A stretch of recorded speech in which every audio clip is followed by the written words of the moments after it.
بچا سکتی ہے، نہ رشتے بچا سکتے ہیں، نہ پیر و فقیر بچا سکتے ہیں۔ لوگوں نے تو دعوے کر لیے، اس سے گھڑ لیے۔ کہتے ہیں ایک مرید صاحب دفن ہوئے، 2 فرشتے آ گئے، اس نے کہا من ربک؟ پیر صاحب نے کہا اسلامی طریقہ تو یہ ہے کہ جب آؤ تو پہلے السلام علیکم کہا جاتا ہے، تم کہاں کے فرشتے ہو جنہیں اسلام کا راستہ ہی نہیں آتا؟ انہوں نے کہا السلام علیکم کا ہاتھ بھی ملاؤ۔ ہاتھ ملایا تو پیر صاحب نے ہاتھ پکڑ لیا، کہا اچھا یہ بتاؤ جب اللہ نے کہا تھا میں انسان پیدا کرنے لگا ہوں تو تم نے کیوں کہا تھا یہ فساد کریں گے؟ فرشتے ہکے بکے ایسی پوچھن کوئی ہور شے آئے کہ بابا کوئی ہور ٹکر گیا سانو؟ فرشتے کہنے لگے ہم نے اکیلے نے تو یہ جرم نہیں کیا تھا، سارے فرشتوں نے رل کے کہا تھا چھٹی دو پوچھ کے آتے ہیں۔ کہا تم واپس نہیں آؤ گے، ایک کو گرفتار رکھتا ہوں دوسرے کو چھوڑتا ہوں، تو پوچھ کے ہاں یہ ویٹنگ لسٹ میں بیٹھا ہوا ہے میرے پاس، ہاتھ پکڑا ہوا ہے اس کا۔ اِنَّا لِلَّهِ وَإِنَّا إِلَيْهِ رَاجِعُونَ۔ ظالموں،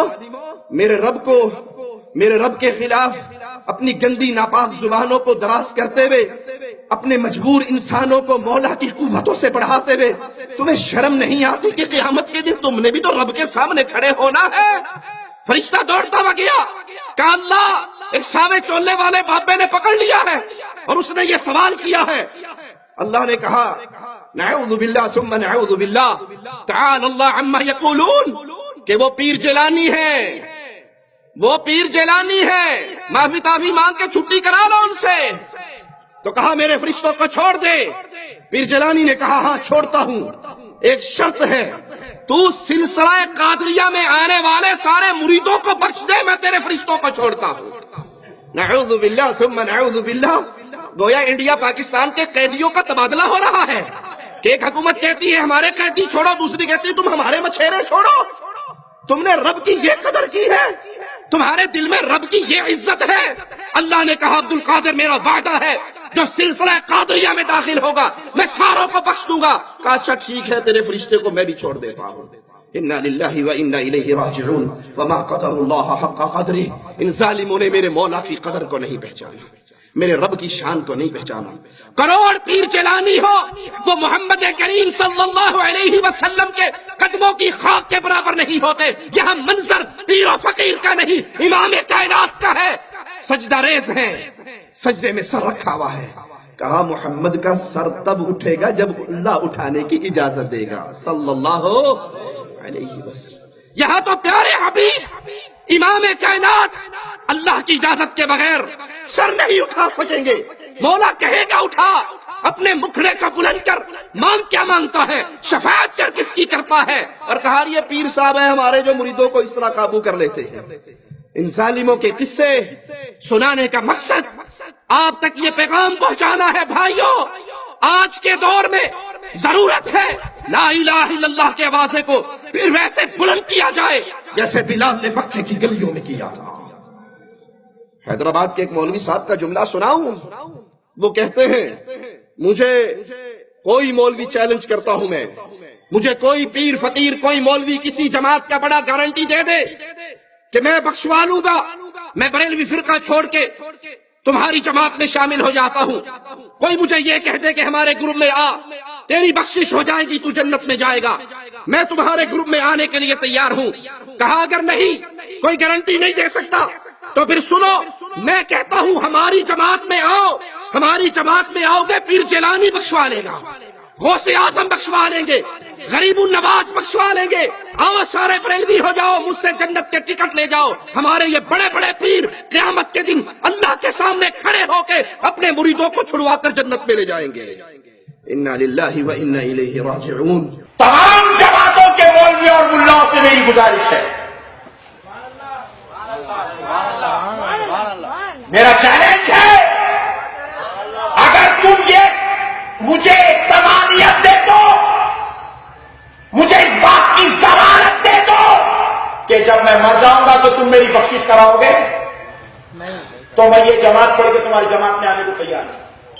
مجھے اب کوئی حدیث کی بھی ضرورت نہیں ہے، کوئی قرآن کی ضرورت نہیں ہے، تم تو بھی حدیث قرآن پوچھے، میں کچھ بھی نہیں پوچھ رہا۔ ایک ضمانت دے دو، احمد نقشبندی تو آ جا، ہم تیری بخشش کرا دیں گے۔ احمد نقشبندی صاحب آپ آ جائیے ہماری جماعت میں، ہم آپ کی ضمانت لیتے ہیں، ہم آپ کو جنت میں بھجا دیں گے۔ کوئی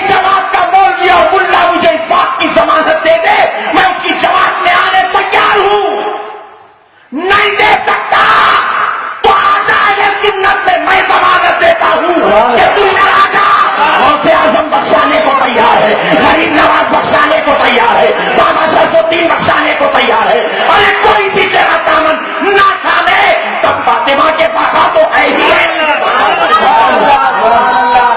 ظالم تو نے چیلنج دیا ہے، میں تیرا چیلنج قبول کرتا ہوں. اللہ کی قسم واحد بن جا، محمد کی حدیث گارنٹی دیتی ہے تجھے اللہ جنت دے دے گا. اللہ کی توحید پہ آ جا.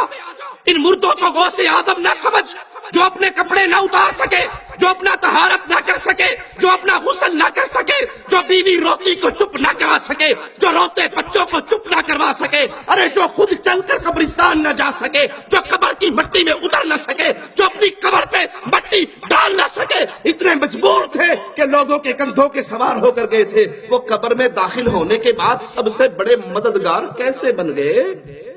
غوث آدم کا معنی کیا ہے؟ سب سے بڑا مددگار. اور دھرتی پہ لوگوں سن لو، کائنات میں سب سے بڑا مددگار صرف ایک ہے، اور وہ نہیں ہے جو مر کے مٹی میں دفن ہو جائے، وہ ہے جو سب کو مارتا ہے، اسے موت. تم کہتے ہو ہمارا بابا انڈیا کا غریب نواز ہے. ارے اللہ کی قسم، کائنات میں غریب نواز دو نہیں ہے، غریب نواز ایک ہے. اگر تمہارا یہ بابا غریب نواز ہے تو اللہ کو کیا کہو گے؟ ہم کہتے ہیں اللہ غریب نواز ہے. کیسے؟ دلیل مانگو ہم سے. وہ مالی کہتا ہے انتم الفقراء، تم سارے غریب ہو، تم سارے فقیر ہو، تم سارے منگتے ہو. نبی، ولی، علی، غوث، قطب جو تم نے بنا رکھے ہیں، اپنے بزرگوں کو نام دے رکھے ہیں غوث و قطب کے، سنو یہ سب اللہ کے در کے فقیر ہے، سوالی ہے، منگتے ہیں.